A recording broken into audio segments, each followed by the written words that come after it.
Welcome back to our channel catchy classroom. आज के video में हम ओवरहेड के कॉन्सेप्ट को समझेंगे। साथ ही एलोकेशन, अपोर्शनमेंट, रीअपोर्शनमेंट और एब्जॉर्प्शन ऑफ ओवरहेड्स क्या होता है ये भी सीखेंगे एक एग्जाम्पल के साथ। लेकिन अगर अब तक आपने हमारे चैनल को सब्सक्राइब नहीं किया है तो जल्दी से कर लें और बेल आइकन दबाएं ताकि आप आने वाली वीडियोस को मिस ना करें। तो चलिए शुरू करते हैं। अर्जुन ने अपनी खुद की चेयर्स बनाने की फैक्ट्री कैची चेयर्स प्राइवेट लिमिटेड शुरू की है। इस फैक्ट्री में टोटल 5 डिपार्टमेंट्स हैं। पहला कटिंग डिपार्टमेंट, ये वो डिपार्टमेंट है जहां चेयर्स के पार्ट्स बनाने के लिए लकड़ी को स्पेसिफिक साइजेस और शेप्स में कट किया जाता है। दूसरा असेंबलिंग डिपार्टमेंट, इस डिपार्टमेंट में कटे हुए पीसेस को जोड़कर चेयर्स बनाई जाती हैं। बेसिकली यहाँ पर फाइनल चेयर को स्ट्रक्चर दिया जाता है। और तीसरा फिनिशिंग डिपार्टमेंट, इस डिपार्टमेंट में चेयर्स को पॉलिश करके कंप्लीट किया जाता है। चौथा है इंस्पेक्शन डिपार्टमेंट, ये डिपार्टमेंट क्वालिटी चेक के लिए रिस्पॉन्सिबल है। यहाँ पे तीनों डिपार्टमेंट से आए हुए आउटपुट्स का इंस्पेक्शन होता है, जैसे कटी हुई लकड़ी, असेंबल्ड चेयर्स और पॉलिश्ड चेयर्स। हर स्टेज पर साइज, पॉलिश और एजेस का ध्यान रखा जाता है। अगर कोई भी चेयर कंपनी के स्टैंडर्ड्स को पास नहीं करती तो कंपनी के इंस्पेक्टर्स उसको रिजेक्ट कर देते हैं। और आखिरी है रिपेयर एंड मेंटेनेंस डिपार्टमेंट। ये डिपार्टमेंट फैक्ट्री की मशीन्स और इक्विपमेंट्स का मेंटेनेंस और रिपेयर का काम करता है। यहाँ पे मशीन्स का रेगुलर चेकअप और अगर किसी मशीन में कोई प्रॉब्लम आती है तो उसका रिपेयर किया जाता है ताकि प्रोडक्शन स्मूथली चलता रहे। तो देखा जाए तो पहले 3 डिपार्टमेंट्स सीधा प्रोडक्ट यानी चेयर्स बनाते हैं, इसीलिए हम इन्हें प्रोडक्शन डिपार्टमेंट कहते हैं। और बाकी 2 डिपार्टमेंट्स चेयर्स नहीं बनाते, पर उनका काम तीनों प्रोडक्शन डिपार्टमेंट्स को सर्विस देना है यानी सपोर्ट करना है, इसीलिए हम इन्हें सर्विस डिपार्टमेंट कहते हैं। तो फैक्ट्री में 3 प्रोडक्शन डिपार्टमेंट हैं, कटिंग, असेंबलिंग और फिनिशिंग, और 2 सर्विस डिपार्टमेंट है, इंस्पेक्शन और रिपेयर एंड मेंटेनेंस। चलिए फैक्ट्री के खर्चों को देखते हैं। फैक्ट्री में चेयर बनाने के लिए 2 प्रकार के खर्चे होते हैं। पहले डायरेक्ट खर्चे, जैसे मटेरियल का खर्चा जिसमें लकड़ी को खरीदने का खर्चा, जोड़ने के लिए ग्लू का खर्चा या फिर पॉलिश करने के लिए पेंट का खर्चा। फिर लेबर का खर्चा यानी वर्कर्स की सैलरी जो लकड़ी को काटते हैं, जो चेयर्स को असेंबल करते हैं या फिर जो चेयर्स को पॉलिश करते हैं। और आखिर में आते हैं डायरेक्ट एक्सपेंसेस, जैसे टूल्स और मशीनरी जो स्पेसिफिकली चेयर्स बनाने के लिए यूज होते हैं। ये सभी खर्चे कंपनी के प्रोडक्ट यानी चेयर बनाने में सीधा प्रोडक्शन प्रोसेस से जुड़े होते हैं, जिसे हम डायरेक्ट मटेरियल, डायरेक्ट लेबर और डायरेक्ट एक्सपेंसेस कहते हैं। चलो अब हम दूसरे खर्चों पर चलते हैं, जो है इनडायरेक्ट खर्चे। ये खर्चे होते हैं जो प्रोडक्शन प्रोसेस में सीधे इन्वॉल्व नहीं होते, लेकिन ओवरऑल फैक्ट्री की फंक्शनिंग और चेयर बनाने के प्रोसेस को सपोर्ट करते हैं। जैसे लुब्रिकेटिंग ऑयल जो मशीन्स को स्मूथली चलाने के लिए यूज होता है, डस्टर्स या ब्रशेस जो क्लीनिंग के लिए इस्तेमाल होते हैं। ये सारे indirect material directly production process में इस्तेमाल नहीं होते हैं, लेकिन फैक्ट्री की मेंटेनेंस और क्लेanलीनेस के लिए ज़रूरी होते हैं। फिर अकाउंटेंट्स, मैनेजर्स, सुपरवाइजर्स और क्लीनर्स की सैलरी इनडायरेक्ट लेबर होती है। ये सभी एम्प्लॉयज़ प्रोडक्शन प्रोसेस में डायरेक्टली काम नहीं करते, लेकिन फैक्ट्री की ओवरऑल मैनेजमेंट का ध्यान रखते हैं। और अगला है इनडायरेक्ट एक्सपेंसेस, जैसे कि फैक्ट्री का रेंट और बिजली का खर्चा मशीन्स और लाइटनिंग के लिए। ये एक्सपेंसेस फैक्ट्री को स्मूथली चलाने के लिए ज़रूरी हैं और प्रोडक्शन प्रोसेस को एफिशिएंट बनाए रखने के लिए मदद करते हैं। इस इनडायरेक्ट मटेरियल, इनडायरेक्ट लेबर और इनडायरेक्ट एक्सपेंसेस के खर्चे के टोटल को ओवरहेड कॉस्ट कहते हैं।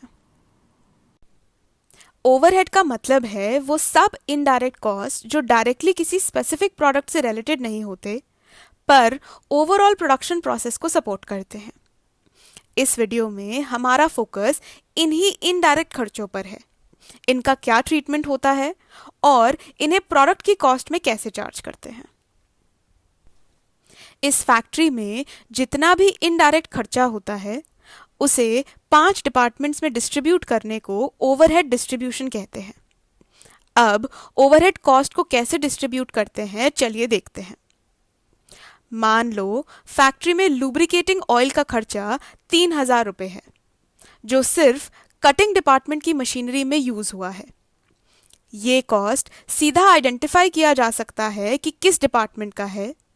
क्योंकि ये स्पेसिफिकली कटिंग डिपार्टमेंट से रिलेटेड है तो इस पूरे खर्चे को हम कटिंग डिपार्टमेंट में डाल सकते हैं। ऐसे ओवरहेड डिस्ट्रीब्यूशन को हम ओवरहेड एलोकेशन कहते हैं, जहां खर्चा किसी एक स्पेसिफिक डिपार्टमेंट से जुड़ा होता है और उन्हें उस डिपार्टमेंट में एलोकेट कर दिया जाता है। चलिए एक और एग्जाम्पल से समझते हैं। कंपनी ने फिनिशिंग डिपार्टमेंट के लिए एक सुपरवाइजर हायर किया है जिसकी सैलरी 5,000 रुपये है। तो ये कॉस्ट डायरेक्टली आइडेंटिफाई कर सकते हैं कि किस डिपार्टमेंट की है। क्योंकि ये स्पेसिफिकली फिनिशिंग डिपार्टमेंट से रिलेटेड है तो ये खर्चा 5,000 रुपये हम फिनिशिंग डिपार्टमेंट में एलोकेट करेंगे। चलिए अगला खर्चा देखते हैं। पूरी फैक्ट्री का रेंट 2 लाख रुपए है। अब 2 लाख रुपए का पूरा खर्चा हम एक डिपार्टमेंट पे चार्ज नहीं कर सकते क्योंकि इस फैक्ट्री में कई सारे डिपार्टमेंट्स हैं तो रेंट भी इन सभी डिपार्टमेंट्स में बंटना चाहिए। और अगर देखा जाए तो रेंट तो जितनी जगह जिस डिपार्टमेंट ने ली है उस हिसाब से डिवाइड होना चाहिए। तो जिस डिपार्टमेंट ने ज़्यादा जगह ली वो ज़्यादा रेंट दे। हमारे केस में कटिंग डिपार्टमेंट ने 30% जगह ऑक्यूपाई की है, वहीं असेंबलिंग ने 25%, फिनिशिंग ने 20%, इंस्पेक्शन ने 15% और रिपेयर एंड मेंटेनेंस डिपार्टमेंट ने सिर्फ 10%। तो रेंट डिस्ट्रीब्यूट कर लेते हैं। कटिंग डिपार्टमेंट के लिए 2 लाख का 30% which is equal to 60,000 rupees. Assembling के लिए 2 लाख का 25% which is equal to 50,000 rupees. Finishing के लिए 2 लाख का 20% विच इज 40,000।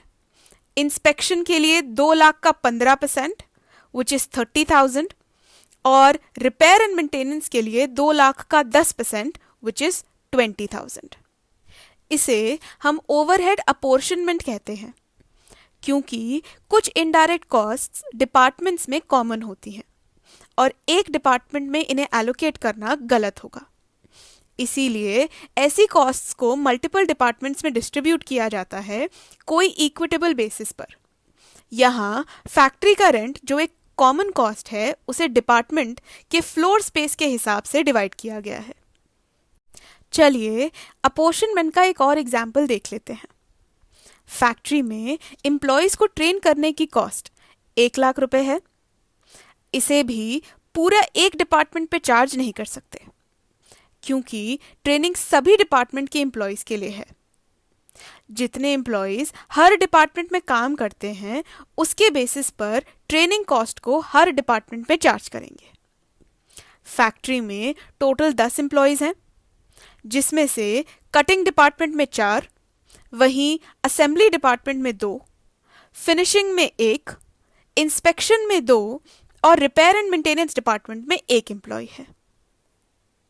तो ट्रेनिंग कॉस्ट हुई कटिंग डिपार्टमेंट में 1 lakh multiplied by number of workers in the department divided by total number of workers जो है 1 lakh multiplied by 4/10 which is equal to 40,000 rupees. Assembling में 1 lakh multiplied by 2/10 which is 20,000 rupees. Finishing में 1 lakh multiplied by 1/10 which is 10,000 rupees. Inspection में 1 lakh multiplied by 2/10 which is 20,000 and repair and maintenance में 1 lakh multiplied by 1/10 which is 10,000 rupees. तो training cost हमने सारे departments में apportion कर दी है। चलिए सारे डिपार्टमेंट्स की अब तक की टोटल ओवरहेड कॉस्ट निकाल लेते हैं। और इस दौरान कटिंग डिपार्टमेंट में लगभग 800 यूनिट्स के लिए लकड़ी काटी गई। असेंबली डिपार्टमेंट ने लगभग 500 यूनिट्स को असेंबल किया, जबकि फिनिशिंग डिपार्टमेंट में सिर्फ 400 यूनिट्स को पॉलिश और कंप्लीट किया गया। लेकिन अगर आप देखें तो सर्विस डिपार्टमेंट्स जैसे कि इंस्पेक्शन और repair and maintenance production department को सर्विस और सपोर्ट देने के लिए बना था, इसीलिए उनके खर्चे को भी हम प्रोडक्शन डिपार्टमेंट को दी गई सर्विस के हिसाब से डिस्ट्रीब्यूट कर देंगे। जैसे इंस्पेक्शन डिपार्टमेंट की टोटल ओवरहेड कॉस्ट 50,000 रुपये है। अब हमें इसे तीनों प्रोडक्शन डिपार्टमेंट में डिस्ट्रीब्यूट करना है। अगर देखा जाए तो कॉस्ट उस बेसिस पर डिवाइड करनी चाहिए जितने घंटे इंस्पेक्शन डिपार्टमेंट ने एक डिपार्टमेंट में लगाए हैं इंस्पेक्ट करने में। जैसे कटिंग डिपार्टमेंट के लिए 10 घंटे और असेंबली और फिनिशिंग डिपार्टमेंट के लिए 20-20 घंटे इंस्पेक्शन डिपार्टमेंट ने लगाए हैं। चलिए इंस्पेक्शन डिपार्टमेंट की ओवरहेड कॉस्ट डिस्ट्रीब्यूट कर लेते हैं। 50,000 multiplied by number of inspection hours in a department divided by total number of inspection hours. तो कटिंग डिपार्टमेंट में 50,000 multiplied by 10 by 50 which is equal to 10,000 rupees. Assembling department में 50,000 into 20 by 50 which is equal to 20,000. और last में finishing department में 50,000 multiplied by 20 divided by 50 which is equal to 20,000। और repair and maintenance department के overhead 30,000 को भी distribute कर लेते हैं, जहां कटिंग डिपार्टमेंट में 15 घंटे, असेंबली में 10 घंटे और फिनिशिंग में 5 घंटे लगे रिपेयर एंड मेंटेनेंस में। तो डिस्ट्रीब्यूशन होगी cutting department 30,000 into 15 by 30 which is equal to 15,000. Assembling में 30,000 into 10 by 30 which is equal to 10,000. और फिनिशिंग डिपार्टमेंट में 30,000 into 5 by 30 which is equal to 5,000. इस प्रोसेस को, जिसमें सर्विस डिपार्टमेंट के ओवरहेड्स को प्रोडक्शन डिपार्टमेंट में बांटा जाता है, उसे हम रीअपोर्शनमेंट कहते हैं। अब हमें तीनों डिपार्टमेंट के ओवरहेड कॉस्ट पता है और हर डिपार्टमेंट में कितने यूनिट्स बनकर तैयार हैं ये भी पता है। तो चलिए हर डिपार्टमेंट के एक यूनिट की ओवरहेड रेट निकाल लेते हैं, जो है total overhead cost divided by number of units produced. तो कटिंग डिपार्टमेंट के लिए होगा 1,28,000 डिवाइडेड बाय 800 जो आता है 160 रुपीज़। मतलब कटिंग डिपार्टमेंट में हर एक यूनिट का ओवरहेड कॉस्ट 160 रुपये है। अगला assembling department 1 lakh divided by 500 जो आता है 200 रुपीज़। मतलब असेंबलिंग डिपार्टमेंट में हर एक यूनिट का ओवरहेड कॉस्ट 200 रुपये है। और फिनिशिंग डिपार्टमेंट का ओवरहेड कॉस्ट 80,000 डिवाइडेड बाय 400 जो आता है 200 रुपीज़। मतलब फिनिशिंग डिपार्टमेंट में भी हर एक यूनिट का ओवरहेड कॉस्ट 200 रुपये है। और इस एक यूनिट के ओवरहेड कॉस्ट को ओवरहेड एब्जॉर्प्शन रेट कहते हैं। ओवरहेड एब्जॉर्प्शन रेट हमें ये बताता है कि एक प्रोडक्ट को बनाने के लिए कितना ओवरहेड कॉस्ट लगता है। इस वीडियो में हमने समझा कि ओवरहेड एलोकेशन का मतलब है कि जब हम एक डिपार्टमेंट को उसके लिए इनकर की गई कॉस्ट का पूरा अमाउंट डायरेक्टली चार्ज करते हैं। ओवरहेड अपॉर्शनमेंट का मतलब है कि जब हम एक कॉमन कॉस्ट को 2 या ज़्यादा डिपार्टमेंट्स में फेयर तरीके से डिवाइड करते हैं। रीअपॉर्शनमेंट का मतलब है कि जब हम सर्विस डिपार्टमेंट से आए ओवरहेड्स को प्रोडक्शन डिपार्टमेंट में डिस्ट्रीब्यूट करते हैं। और ओवरहेड एब्जॉर्प्शन का मतलब है कि जब हम ओवरहेड्स को डिपार्टमेंट्स से प्रोडक्ट्स तक चार्ज करते हैं, यानी एक यूनिट की ओवरहेड कॉस्ट निकालते हैं। यहाँ ओवरहेड एलोकेशन और अपॉर्शनमेंट को हम प्राइमरी डिस्ट्रीब्यूशन कहते हैं, जबकि रीअपॉर्शनमेंट को हम सेकेंडरी डिस्ट्रीब्यूशन कहते हैं। अगर आपको ये वीडियो पसंद आया तो लाइक करें, शेयर करें और हमारे चैनल कैची क्लासरूम को सब्सक्राइब करें। Thank you.